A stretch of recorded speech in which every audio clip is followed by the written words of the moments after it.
Pied Piper of Hamelin.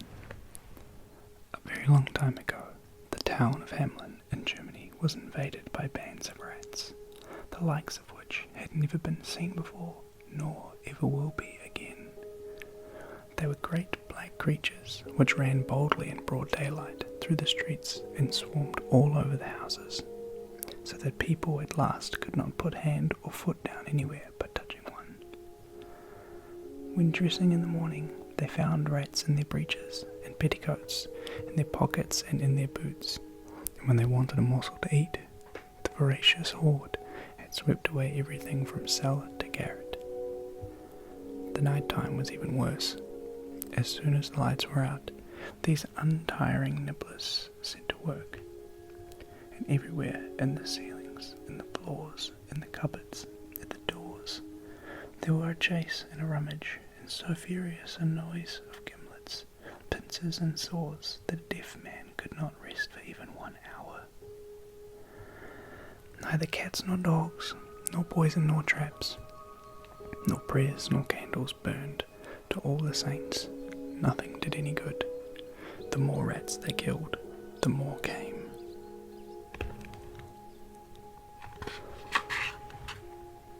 But one Friday, there arrived in town a man with a queer face who played the bagpipes and sang this refrain: "Who lives shall see, this is he, the rat catcher."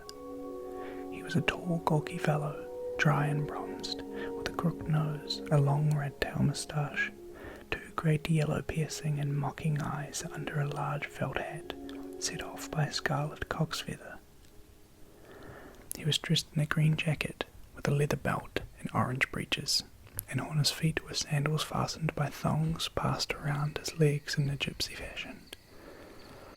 That is how he may have been seen to this day, painted on a window of the Cathedral of Hamelin. He stood in the great marketplace before the town hall, turned his back to the church, and went on with his music, singing, "Who lives shall see, this is he, the rat catcher."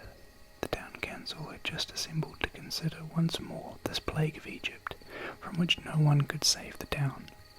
The stranger sent word to the councillors that if they would make it worth his while, he would rid them of all their rats before night fell.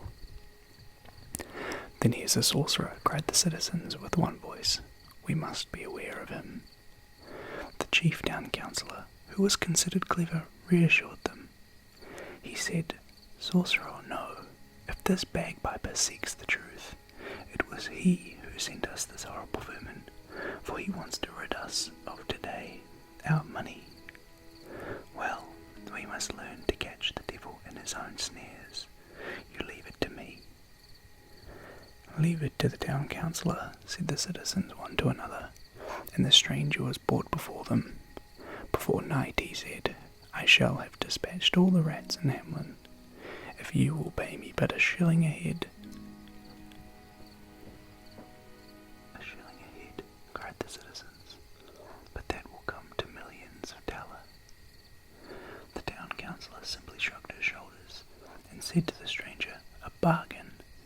The rats will be paid for 1 shilling a head as you ask."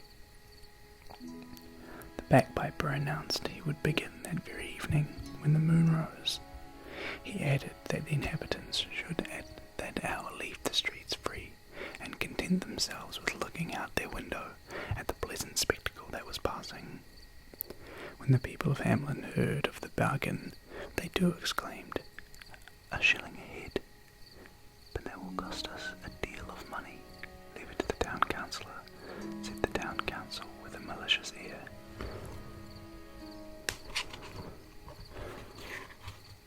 And the good people of Hamelin repeated, "Leave it to the town councillor." Toward evening, the bagpiper reappeared in the marketplace. As at first, he turned his back to the church, and the moment the moon rose on the horizon, the bagpipes resounded. Tra-ra-ra, tra-ri-ra, tra-ri-ra, tra-ri, tra-ri-ra, tra-ri. It was first a slow, caressing sound, and then more and more lively and urgent, and so sonorous and piercing that it penetrated the farthest alleys and retreats from the bottom of cellars and the top of garrets, from under all the furniture, from all the nooks and corners of the house, out came the rats, searching for the door, flinging themselves in the street, and trip, trip, trip, they began to run in file toward the front of the town hall, so squeezed together that they covered the pavement like the waves of a flooded torrent. When the square was quite full, the bagpiper faced about, and still playing briskly, turned toward the river that runs at the foot of the walls of Hamelin. Arriving there, he turned around. The rats were following. Hop, hop, he cried, pointing with his finger to the middle of the stream, where the water whirled and was drowned down as if through a funnel. And hop, hop, without hesitating, the rats took the leap, swam straight to the funnel, plunged in head foremost, and disappeared. The plunging continued thus, without ceasing, until midnight. At last, dragging himself with difficulty, came a big rat, white with age, who stopped on the bank. It was the king of the band. "Are they all there, friend Blanchette?" asked the bagpiper. "They are all there," replied the white rat. "And how many were they?" 990,999. Well reckoned? Well reckoned. Then go and join them, old sire, and au revoir." The old white rat sprang in his turn into the river, swimming to the whirlpool, and disappeared. When the bagpiper had thus concluded his business, he went to bed at the inn, and for the first time in months the people of Hamelin slept quietly for the night. Next morning at 9 o'clock, the bagpiper appeared at the town hall, where the town council awaited him. "All your rats took a jump into the river yesterday," he said to the councillors, "and I guarantee that not one of them comes back.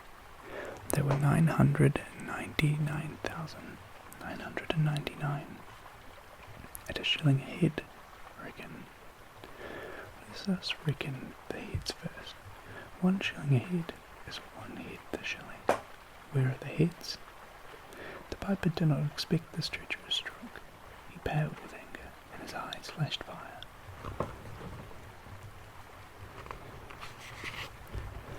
"The heads," he cried. "If you care about them, go and find them in the river." "So," replied the chief councillor, "you refuse to honour the terms of our agreement. We ourselves could refuse you all payment, but you have been of use to us, and we will not let you go without a recompense." With this, he offered him 50 talents. "Keep your recompense for yourself," replied the piper proudly. "If you do not pay me, I will be paid by your ears." Thereupon, he pulled his hat down over his eyes, went hastily out the hall, and left the town without speaking to a soul. When the people of Hamelin heard how the affair had ended, they rubbed their hands, and with no more scruple than their town councillors, laughed about the bagpiper, who they said had been caught in his own trap. But what made them laugh above all was his threat of getting paid by their ears. Ha! They wished they could only have such creditors for the rest of their lives. Next day, which was a Sunday, they went gaily to church, thinking that afterwards they would at last be able to eat some good thing that the rats had not tasted before them. They never suspected the terrible surprise that awaited them in their return home. No children anywhere. They had all disappeared. "Our children, where are our poor children?" was the cry that was soon heard in all the streets. Then, through the east gate of the town, came 3 little boys who cried and wept, and this is the story they told. While the parents were at church, a wonderful music had sounded in the streets. Soon all the little boys and all the little girls who had been left at home, attracted by the magic sounds, had gone out to the great marketplace. There they found the piper playing his bagpipes, and then the strangers started to walk quickly, and they had followed, running, singing, and dancing to the sound of the music, as far as the foot of the mountain which one sees on entering Hamelin. At their approach, the mountain had opened a little. The bagpiper had gone in with them, after which it had closed again. Only the three little ones who had told of the adventure had remained outside, as if by miracle. One was lame and could not run fast enough. The second, who had left the house in haste, one foot shoed, the other bare, had hurt himself against a big stone and could scarcely walk. The third had arrived on time, but while hurrying to go in, had struck so violently against the wall of the mountain that he fell backward at the moment it closed upon his command. Hearing the story, the parents redoubled their lamentations. Their children had disappeared, without success. At last, the night falling, they returned desolate to Hamelin.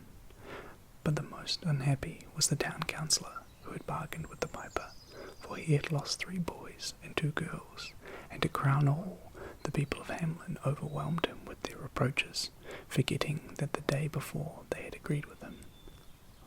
What had become of these unfortunate children? The parents always hoped they were not dead. The piper, who certainly must have come out of the mountain, would have taken them with him to his own country. That is why for several years they sent in search of them to different countries, but no one ever found a trace of the poor little ones. About 150 years after the event, when there were no longer any of the fathers, mothers, brothers, or sisters of that day left, there arrived one evening in Hamelin some merchants of Bremen, returning from the east, who asked to speak with the citizens. They told how, in crossing Hungary, they had sojourned in the mountains of Transylvania, where the inhabitants spoke only German, while all surrounding them nothing was spoken but Hungarian. These people also declared that they came from Germany, but they did not know how they chanced to be in this strange country.